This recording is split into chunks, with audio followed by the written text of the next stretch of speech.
Hey, so I'm gonna try something new. I've seen people make videos while they're driving before, and so I thought I'd try it out. So basically, I wanted to make a video about the idea of intensity. It's a funny thing, intensity and drama.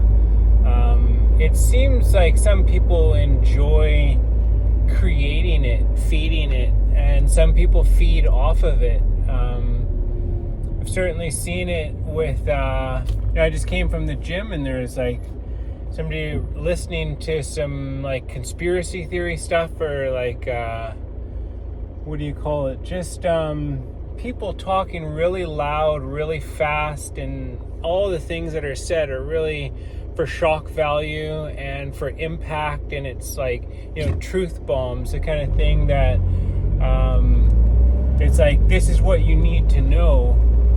And it's interesting. I mean, it's certainly not something that I resonate with. I mean, in yoga, at least as I understand it, like a quick thinking mind and then the quick speaking which comes from that is actually seen as a sickness. And that's why we practice meditation, to slow down the mind, to slow down the thoughts, to create space in between the thoughts so that there's room for, breathing, pausing. It's more about a calm, relaxed, composed approach as opposed to presenting image after image after image. It's a big reason, I suppose, why I do not enjoy seeing television screens, because a lot of what I see that comes across those screens is very fast. The pace is very fast. The images, they flicker so quickly, and so much happens that you just do not have time to really register it, to respond to it, because it's just one image after the other, after the other, after the other. And it's like, I don't know, I think the one of the issues with that is that can become the norm. You can get attuned to that kind of a frequency where there's no time to process, essentially, to really to process the things properly, and then, like, as far as speaking, to articulate speech properly, and then there's this sense of urgency and this sense of rushing. And I mean, that, as I understand it, is not the case. Like Lao Tzu says, he or she who rushes ahead doesn't go far. Or like, if you try to rush a project to completion, you spoil what was almost right, like picking an apple before it's ready. It's like, if you just slow down and wait, it's not about rushing. Or another one that Lao Tzu says is, they who stand on tippy toes don't stand firm. It's enough to just be present, and to be fully present, and not be getting caught up and carried away with, excitement. I mean, it's another interesting thing is this idea of excitement. I mean, I know that one of the big keys to life is to follow your excitement, you follow your highest excitement to the best of your ability. You take it as far as you can, with zero insistence on the outcome. And once you've done that and you can't take it any further, you just drop it completely, and then you move on to the next thing. And this, because you're like following the highest vibration that is available to you, that comes to you naturally, that is a part part of, it's like a communication from your higher self. And then so by listening to this, it's like you're picking up on a proverbial trail of breadcrumbs, which leads you down the path of least resistance, essentially. So without even needing to think about it, without needing to be in your mind and calculate and figure things out, all you need to do is listen and take action. Because that is the thing, is that in physical reality, which we experience on our day-to-day kind of basis,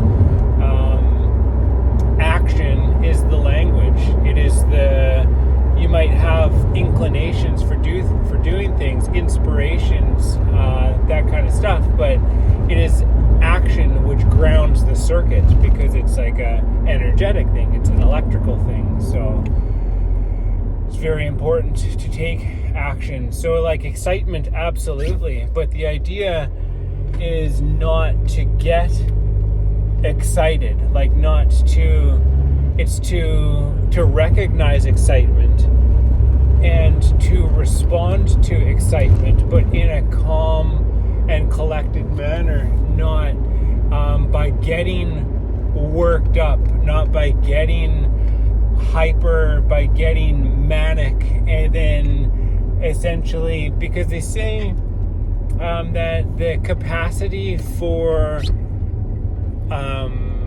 going in one direction is a capacity for the other. So if you're a person who allows yourself to get essentially bent out of shape in an excited way, where you get all hyped up and you get like that, by the same token, you're opening yourself up to because you behave in that manner, you're essentially open to the lows. So you have high highs, but you also have crashing lows.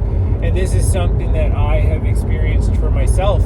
Is that all that there is to it? I don't know. I'm not saying that at all.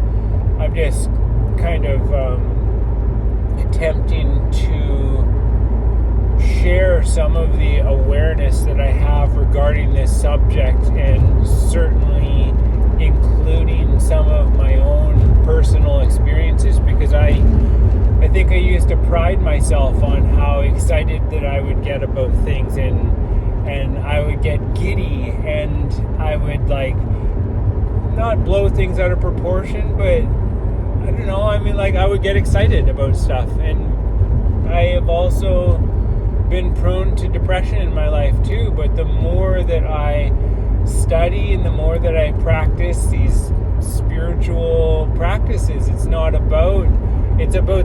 the middle. It's about having like a very strong baseline. It's not about extremes. Yeah.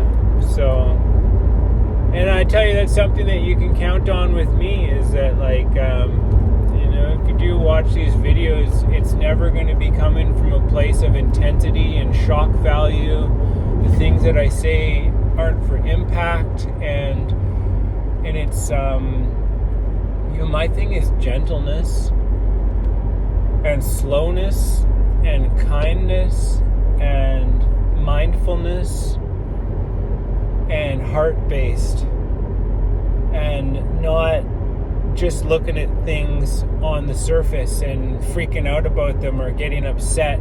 Not a fear-based perspective, not negative, like negative meaning that pole which is representative of difficulty, of segregation, like pointing out that, oh yeah, this is hard and this is terrible and this is bad and this sucks, and kind of illustrating a picture where it's like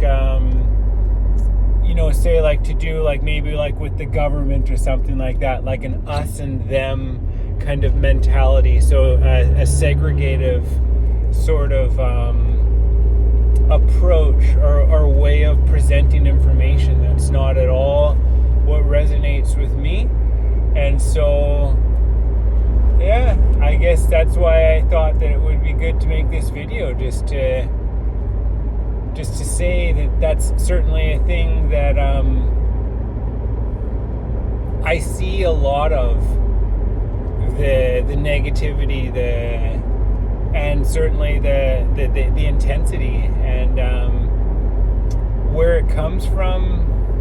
I don't know. I can only guess the ego, because it's not really the way of the heart, which is about letting go and acceptance and surrender and faith, which is like, trust in the way that things are, and that everything is exactly as it needs to be, so that you don't need to get upset. Like I was at the Y last night, and I saw some people doing this yoga teacher training course, and I was interested in this, and it was interesting because I inquired about it, and I was told that I would be informed, and then I saw it going on there before my eyes, and I was like, oh, it just is what it is. I guess it wasn't my time. I do believe that everything happens in perfect timing, and so I spoke with somebody about it last night. I spoke with them this morning, and they said, hey, we're really sorry about that. I don't know what happened there. And I said,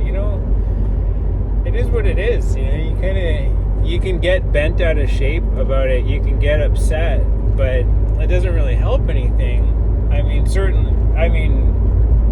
I suppose you could maybe try to find a way to weasel your way in there to fix things, to correct them, to make them right, to control, right? And that's the ego once again. So,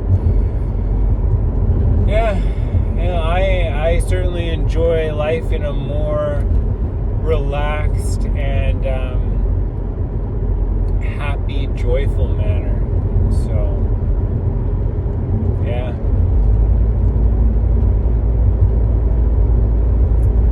The less intensity, the better for me. I know with myself, when I'm like around intensity now, I just leave. It's funny, like the friends that I have who I hang out with sometimes, they know that I'm like this now, and as soon as it starts getting loud, or people start saying things that are obnoxious or crude or just rude or anything along those kind of lines, they're like, oh yeah, he's gonna leave. And then I do, because it's funny, right? To them, I think it's funny to me too. I don't mind being laughed at in that way, that I'm very predictable if you know